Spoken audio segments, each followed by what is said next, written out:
하버드 대학교 총장이셨던 아담푸스는 오늘을 사는 우리들에게 네 가지가 꼭 필요하다라고 조언합니다. 첫 번째는 흔들 수 있는 깃발, 두 번째는 믿을 수 있는 신조, 세 번째는 부를 수 있는 노래, 네 번째는 따를 수 있는 지도자입니다. 이것을 다른 말로 표현하면 비전 그리고 삶의 목적이라고 말할 수 있습니다. 나담푸시는 특별히 젊은이들에게 비전과 목적을 분명하게 하고 그것을 위해 수고하고 노력할 것을 당부했습니다. 삶의 비전과 목적이 없으면 무엇을 해야 할지, 어떻게 살아가야 하는지 방향성이 확실하지 않아 흔들리기 때문입니다. 오늘 본문을 보면 바울은 자신의 비전과 삶의 목적에 대해 분명하고 또한 확실하게 고백하고 있습니다. 오늘 이 말씀을 함께 살펴보면서 우리의 비전과 삶을 확인하고 또 혼란스러운 세상 속에서 하나님의 자녀로 어떻게 살아가야 할 것인가 다시 한번 결단하는 시간이 되시기를 기도합니다. 바울의 비전과 삶의 목적이 무엇일까요? 바울은 살든지 죽든지 그리스도가 존귀하게 되는 것이 그의 비전이고 그의 삶의 목적이었습니다. 예수님이 존귀하게 여김을 받는 것. 20절을 보면 나의 간절한 기대와 소망이라고 말하는데 이 말은 학이 목을 길게 빼고 바라보는 것을 의미합니다. 다른 말로 하면 학수고대라고 말할 수 있습니다. 바울에게 목을 쭉 빼고 바라고 기다리는 간절한 기대와 소망이 무엇일까요? 그것은 자기의 몸과 마음과 모든 것에서 그리스도가 존귀하게 되는 것, 그것이 바로 바울의 간절한 기대와 소망이었습니다. 존귀하게 되다, 이 존귀라는 말이 무슨 의미일까요? 이 단어는 메가루오라는 헬라어입니다. 메가, 많이 들어보셨죠? 생각나는 것이 있습니까? 네, 메가커피. 메가급 태풍, 이런 이야기를 많이 들어보셨을 것입니다. 메가, 이 단어는요 크다라는 겁니다. 크가. 그러므로 존귀하게 되다라는 말은 가장 크다, 가장 높인다 이런 말입니다.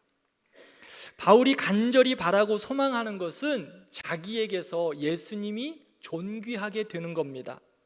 즉 자신의 삶에서 모든 것에서 예수님이 가장 크고 예수님이 가장 높임을 받고 예수님이 가장 귀하다는 것입니다. 바울은 지금 감옥에 있습니다. 그런데 그의 모습을 보면 감옥에 있든지 감옥 밖에 있든지 큰 문제가 되지 않습니다.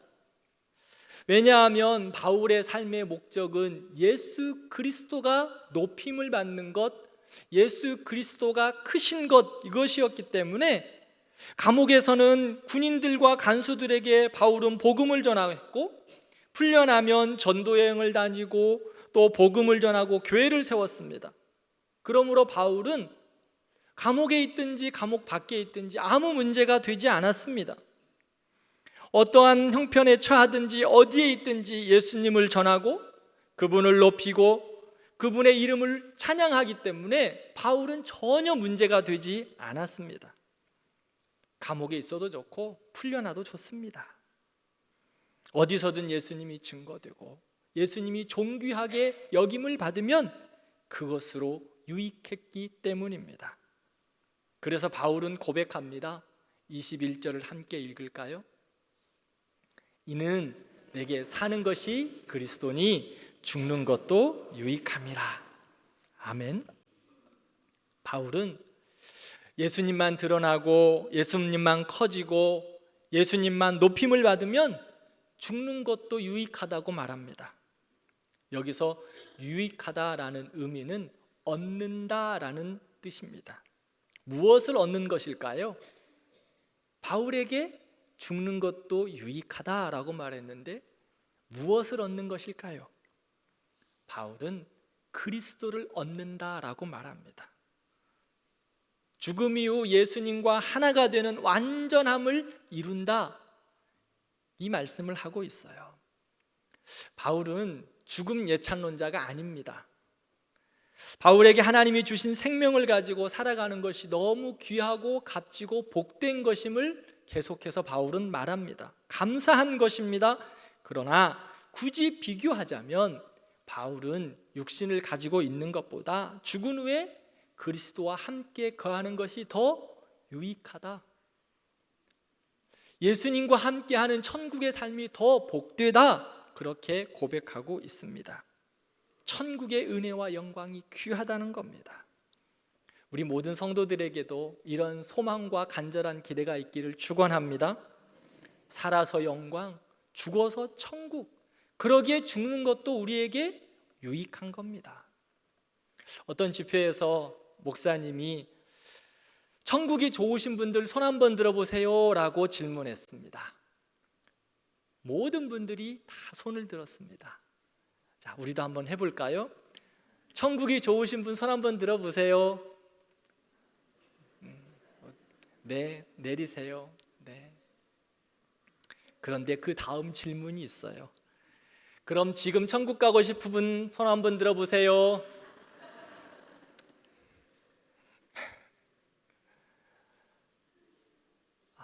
우리 성도들은 제가 들어라고 말도 안 했는데 이렇게 막 드시네요. 할렐루야. 역시 대광교회는 믿음이 큰 교회예요. 죽음은 인생의 끝이지만 동시에 영원한 하나님 나라의 시작입니다. 천국의 영광스러움의 시작이 바로 죽음이에요.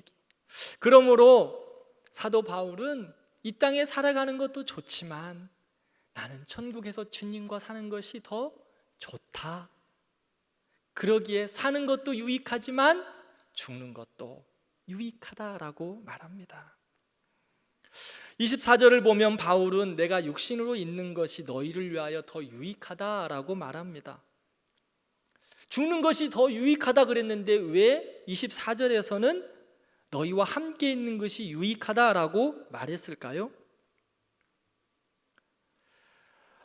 바울은 죽지 않고 빌립보 교회와 함께 복음을 전하고 그들을 말씀으로 양육하고 교회를 든든히 세우는 것이 더 유익하다라고 말하고 있습니다. 왜냐하면 그 사명을 통해서 교회가 든든히 서고 예수님이 존귀함을 받는 일이 있다면 그것이 더 유익하다는 거예요. 바울은 죽는 것이 더 유익하다고 했는데 하나님이 주신 사명을 감당해야 하기에 내가 이 땅에 살아가는 것도 유익하다라고 말하고 있습니다. 우리 성도들 하루속히 주님의 나라 하나님의 천국에 영광스럽게 들어가기를 원하시죠? 대답이 아까보다 반절로 줄었네. 하나님의 나라에 우리 주님과 함께 모두 그 나라를 소망하면서 주님의 나라를 기대할 거예요. 그런데요, 이 땅에 살아가는 것도 유익해요. 왜? 하나님이 우리에게 주신 사명이 있기 때문이에요. 우리에게 주신 소명이 있기 때문이에요. 그러므로 우리는 생명 주신 동안 하나님의 영광을 위하여 살아가야 합니다. 하나님의 영광을 위해서, 사명을 위해서 사는 것이 복되고 유익한 것입니다. 나는 믿음이 작아서 나에게 주신 사명이 있을까 고민하는 분들도 있을 거예요. 나는 나이도 많고 힘도 없는데 나에게 무슨 사명이 있을까? 아닙니다. 하나님은 우리에게 주신 은사와 은혜를 따라 우리 모든 성도들에게 사명을 주셨습니다. 오늘 예비하는 모든 성도들, 그리스도의 자녀된 우리 모두에게 주신 하나님의 사명이 있어요. 그래서 우리는 이 땅 가운데 사는 것이 유익한 것입니다. 하나님은요, 우리에게 사명을 주셔서 이 땅에 살아가는 동안 절대로 데려가지 않으세요. 그러기에 걱정하지 마시기 바랍니다. 우리 사랑하는 성도님들, 사명이 있으면 절대 데려가지 않아요. 무슨 말이에요? 사명 다하는 날까지 죽지 않습니다. 도리어 그러므로 사명을 감당해야 되는 거예요. 얼마 전 어떤 성도님에게 제가 이런 말씀을 들었어요. 목사님, 제가 전도지를 나누었는데 사람들이 안 받을 줄 알았어요. 그런데 제가 나눠주는 전도지를 받고 사람들이 기뻐해요. 좋아하더라고요. 그분이 너무 전도지를 나누는데 처음에는 부끄러워가지고 10장을 가지고 나갔답니다. 처음 전도지를 그날 전한 거예요. 그래서 수요일 예배 마치고 많이 가지도 못하고 10장을 가지고 나갔는데 사람들이 그 전도지를 받는 것이 너무 좋더라는 거예요. 그래서 그 성도님의 마음에 기쁨이 있었어요. 그래서 저에게 이야기합니다. 목사님, 다음에는 좀 더 많이 가지고 가보려고요. 그분은 나이가 좀 드셨습니다. 예수 믿은 지도 얼마 되지 않으셨어요. 그런데 순수하게 예수님을 전하는 거예요. 하나님이 주신 사명이라 생각하고 교회에서 수요일 날 전도하자 그러니까 그게 나에게 주신 사명인 줄 알고 전도지를 들고 부끄럽지만 나가서 전해본 거예요. 사랑하는 성도 여러분, 때로는 내가 힘이 없어 전도지를 나눌 수 없고 사역에 참여할 수 없을 때도 있습니다. 그렇다면 골방에서 하나님의 나라와 교회와 성도들 그리고 이 나라와 민족의 통일을 위해 기도하시기 바랍니다. 힘이 없어 감당하지 못하면 골방에서 세계 열방을 품고 기도하는 두 손이 그게 우리에게 주신 사명입니다. 그 기도하는 두 손을 통하여서 하나님의 역사를 일으켜 주실 줄 믿습니다. 그러므로 우리는 사명이 없다, 나는 사명이 뭔지 잘 모르겠다 핑계하지 마시기 바랍니다. 오늘 우리에게 모두 하나님이 사명을 허락하여 주셨습니다. 우리 어른 이야기 했으니까 조금 젊은 친구 이야기를 한번 해볼게요. 한 2달 된 것 같아요. 그 젊은 청년이 저에게 이런 말을 했어요. 목사님, 제가 요즘 조금 변한 것 같아요. 그래? 목사님 볼 때는 크게 잘 모르겠어. 근데 얼굴이 환해 보이기는 해. 회사에서 친구들이, 동료들이 그런다는 거예요. 너 요즘 변했어. 뭔 일 있었니? 그 친구의 그렇게 우리 동료들이 물어봤어요. 그래서 그분이 그렇게 이야기했답니다. 응, 나 변한 게 있어. 뭐가? 뭔 일 있어? 나 교회 다녀. 나 예수님 믿어. 예수님 믿으니 내 삶이 달라지고 생각이 달라지고 목적이 달라졌어. 너무 좋아. 내 인생은 나의 것이라 생각하며 내 고집, 내 마음, 내 유익만을 위해서 살아갔는데 예수님을 만난 후 어떻게 하면 예수님의 기쁨이 될까? 어떻게 하면 축복의 통로가 되어 다른 사람들을 섬길 수 있을까 생각하며 살아가는 거예요.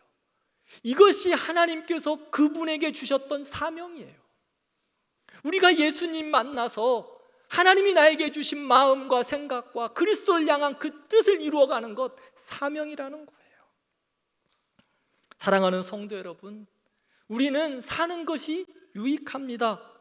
그러나 그 사는 것이 내 뜻으로 살아가는 것이 유익한 것이 아니라 하나님이 나에게 주신 사명을 따라 살아가는 것이 유익한 것인 것을 믿으시기 바랍니다.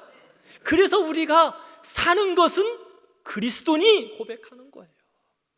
내 멋대로 살아가는 거 전혀 유익하지 않습니다. 예수님으로 살아가는 거. 그래서 이 땅 가운데 사명을 감당하면서 살아가는 것입니다.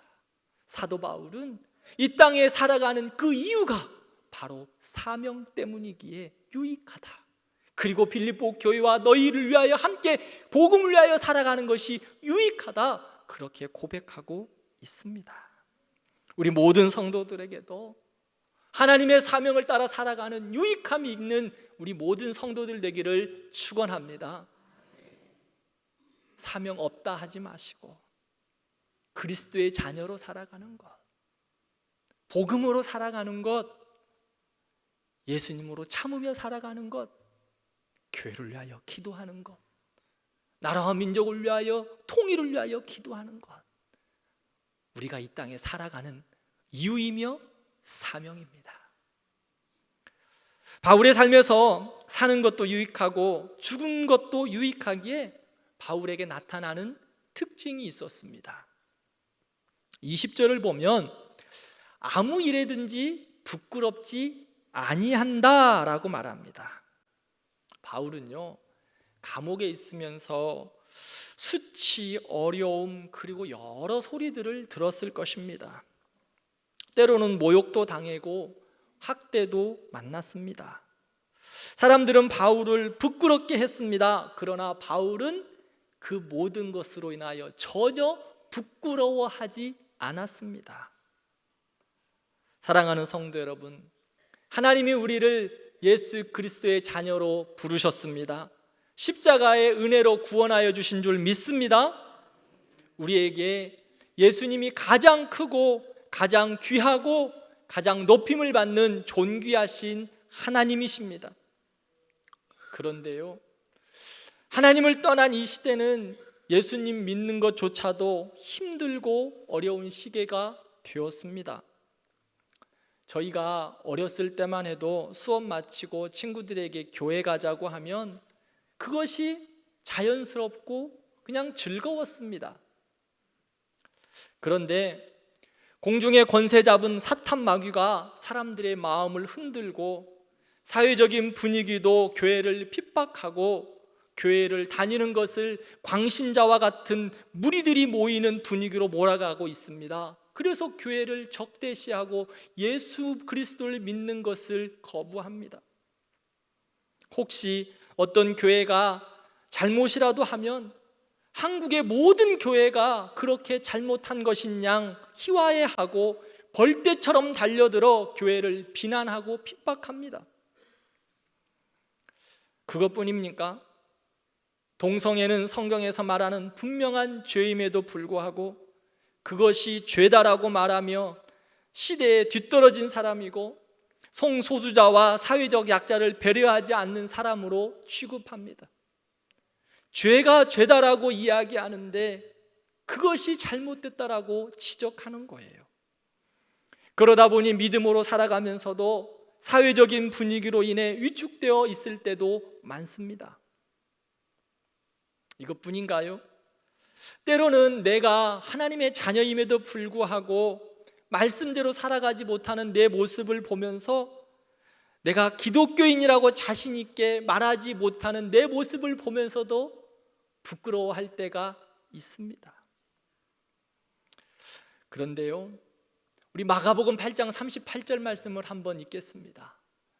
누구든지 이 음란하고 죄 많은 세대에서 나와 내 말을 부끄러워하면 인자도 아버지의 영광으로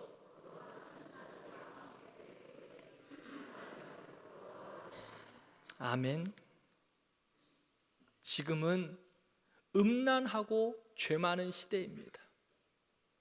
이거는 말을 하지 않아도 우리가 모든 것에서 느껴지고 있어요. 음란하고 죄가 가득한 시대입니다. 어찌 보면 소돔과 고모라와 같은 그러한 말세의 끝을 달려가고 있는 시대로 보고 있습니다. 이런 시대 속에서 우리가 예수님을 부끄러워하면 어떻게 된다고 말합니까? 마지막 날 아버지께서 우리를 부끄러워하신다. 사랑하는 성도 여러분, 예수님을 숨기지 마시기 바랍니다. 예수 믿는 거 자랑스럽게 여기시기 바랍니다. 예수님 믿는 거, 하나님의 자녀 되는 거, 주일날 예배 드리는 거 부끄러워하면 마지막 날 주님께서 우리를 부끄러워하겠다라고 말씀합니다. 시대가, 사회적인 환경이 우리를 위축하게 할 것입니다. 때로는 이렇게 이야기하죠. 제가 빌립보서 2장 말씀드리면서, 두 번째 말씀드리면서 특별하게 예수 믿자. 우리 대광교회 성도들, 특별한 성도들 되라. 바울의 기도가 그랬잖아요. 너희는 왜 이렇게 특별하게 예수 믿느냐고 사람들이 수군거리기도 합니다. 그러나 그 모든 것은 사탄의 시험입니다. 로마서 1장 16절을 보면 내가 복음을 부끄러워하지 아니하노니 이 복음은 모든 믿는 자들에게 구원을 주시는 하나님의 능력이 됨이라. 아멘.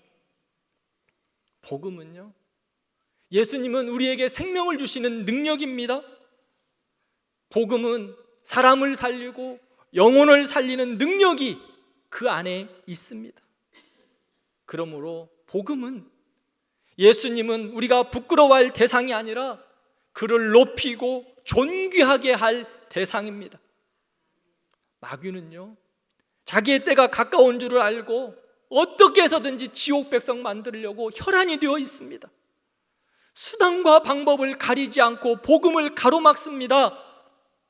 우리에게서 예수님을 크게 하는 것이 아니라 어떻게 해서든지 예수님을 쪼그라들게 하고 있습니다.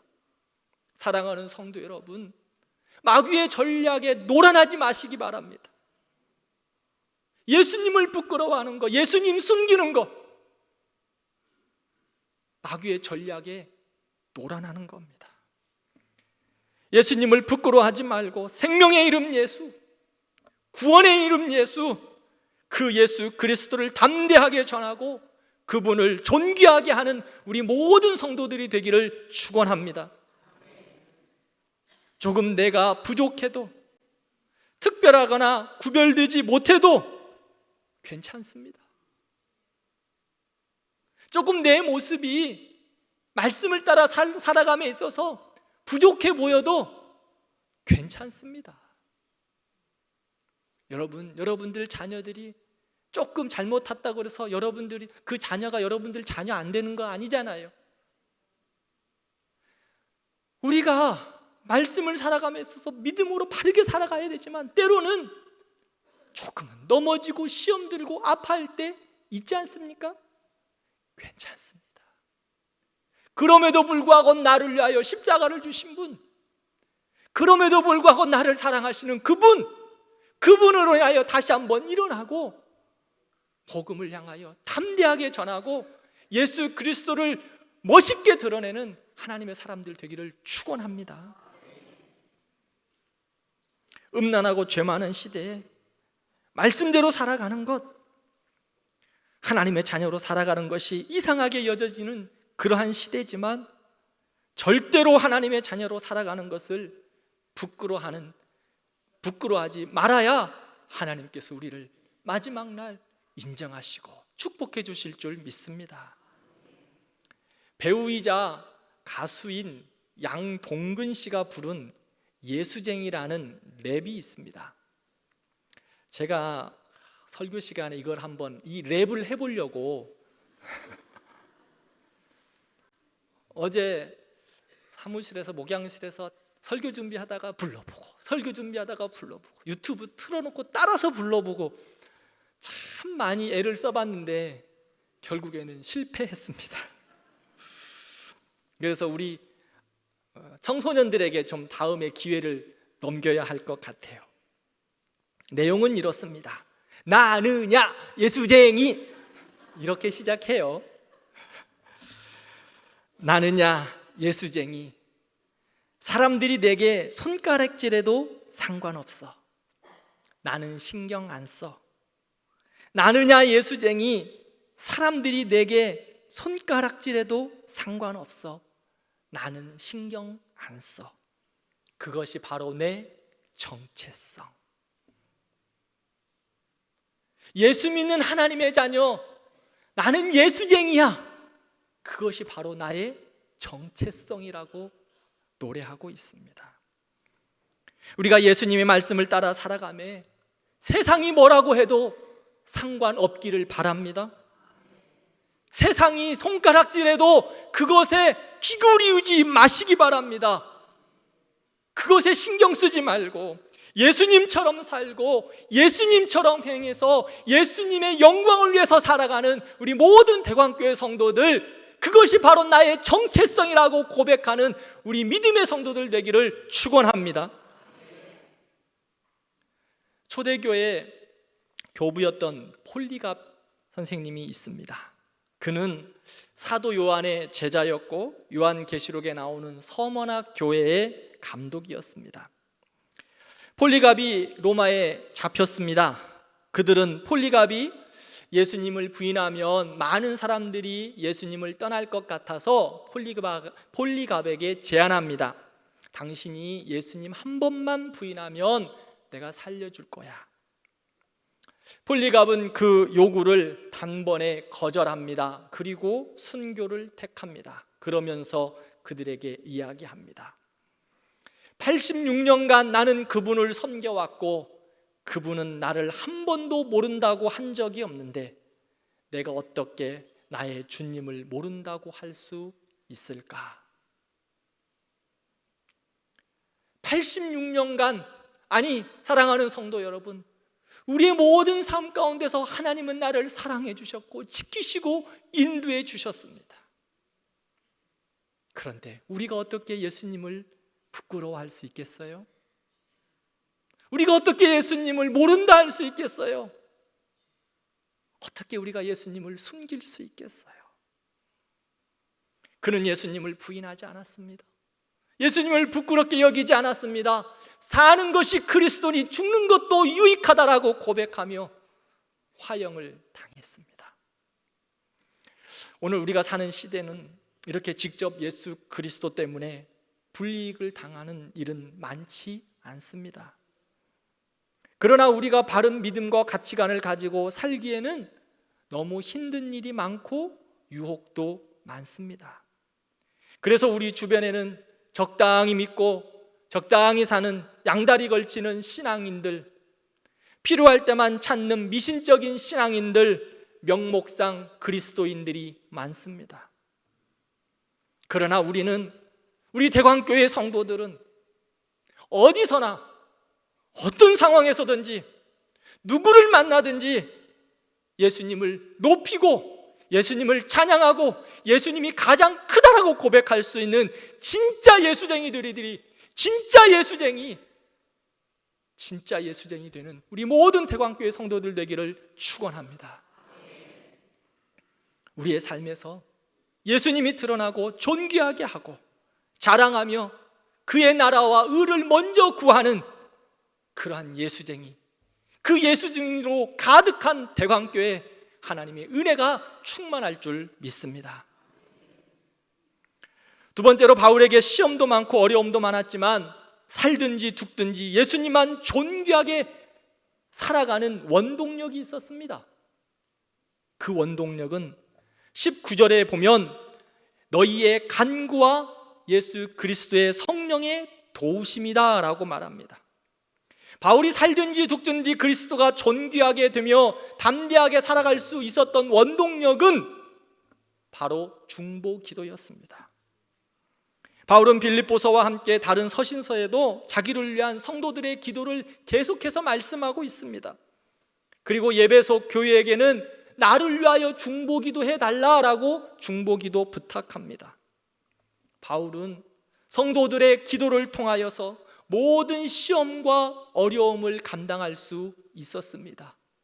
성도들의 기도와 또한 성도들의 중보 기도를 통하여 진짜 예수쟁이 될 수 있었던 거예요. 사나 죽으나 예수님만 높이는 예수쟁이 될 수 있었다고 사도 바울은 고백합니다. 성도들의 중보 기도, 이것이 하나님의 사람으로 살아가는데 비밀이며 원동력입니다.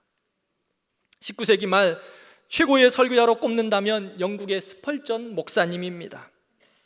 그가 사역하는 메트로폴리탄 교회는 19세기 말인데도 불구하고 매주 10,000명 이상이 모여서 예배를 드렸다고 합니다. 그 예배 가운데는 성령이 충만했고 은혜가 충만했습니다. 그래서 그런지 그 교회의 영향력은 대단했습니다. 사람들이 스펄전 목사님께 묻습니다. 목사님, 교회의 능력과 영광, 그리고 목사님의 말씀의 능력의 비밀이 무엇입니까? 목사님은 아무 대답하지 않으시고 그 질문들을 하신 분들을 교회 지하실의 한 방으로 인도합니다. 그곳에는 수백 명의 중보 기도자들이 교회를 위해, 성도를 위해, 교역자들을 위해, 말씀을 위해 기도하고 있었습니다. 어떤 기록에 보면 300명의 기도 용사였다라고 말하기도 합니다. 수많은 중보 기도자들이 기도하기 시작하고 중보의 기도의 끈을 놓지 않았던 것입니다. 스펄전 목사님은 사람들에게 이 중보 기도실은 제 목회의 비밀입니다. 우리 교회의 비밀입니다. 여기서 기도하는 분들이 나의 힘이며 우리 교회의 발전소입니다 라고 소개합니다. 사랑하는 성도 여러분, 중보 기도는 살리고 고치고 치유하고 새롭게 하는 능력이 있습니다. 우리 대광교회도 이 중보 기도가 우리 교회의 발전소 될 것입니다. 사역의 원동력입니다. 기쁨의 원동력입니다. 중보 기도 잘 보이지 않습니다. 티도 나지 않습니다. 그런데 매주 매 시간 우리 100여 명이 넘는 중보 기도 팀이 아침 6시부터 저녁 12시까지 시간 쉬지 않고 기도의 손을 주 앞에 올려드리고 있습니다. 기도의 끈을 놓지 않습니다. 그 기도의 힘과 능력이 우리 교회가 있게 한 줄 믿습니다.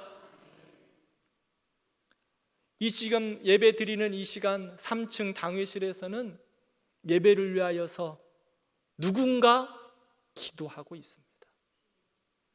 예배의 영광을 위하여, 말씀의 은혜를 위하여, 성도들의 모든 은혜를 위하여, 하나님 앞에 간절히 예배를 위하여 기도하는 성도들이 있습니다. 그 기도를 통하여 우리 교회에 영광이 있고 예배의 은혜가 있습니다. 중보 기도를 통해 우리 성도들이 믿음으로 세워져 갑니다. 사단을 이기고 더욱 예수님이 나의 삶에서 존귀하게 하는 통로가 될 것입니다. 그러므로 함께 기도하고 함께 협력하고 함께 무릎으로 나아가는 우리 모든 성도들 되기를 축원합니다. 또한 성령님의 도우심입니다. 바울이 예수쟁이 될 수 있었던 것, 예수의 이름을 존귀하게 높일 수 있었던 것은 성령님의 도우심. 예수님께서 요한복음 14장 16절에 보면 보혜사를 보내시겠다라고 말씀했는데요, 이 보혜사는 돕는 자라는 말입니다. 영어로 말하면 헬퍼. 하나님께서 우리를 도우십니다. 하나님의 사람으로 살아가도록 도우실 것입니다. 말씀을 맺겠습니다. 섹스피어 햄릿에서는 이렇게 이야기합니다. 사느냐 죽느냐 그것이 문제로다. 모든 인생들에게 문제죠. 사느냐 죽느냐 이것이 문제로다. 그런데요, 우리 대광교회 성도들은 사느냐 죽느냐 이것이 문제로다, 이것 때문에 고민할 필요가 없습니다. 왜 그렇습니까? 우리는 살든지 죽든지 우리에게서 누가 드러나는 거예요? 예수님. 세상은 사느냐 죽느냐 고민하지만 하나님의 백성들, 하나님의 자녀들, 대광교회의 모든 성도들은 고민하지 않습니다.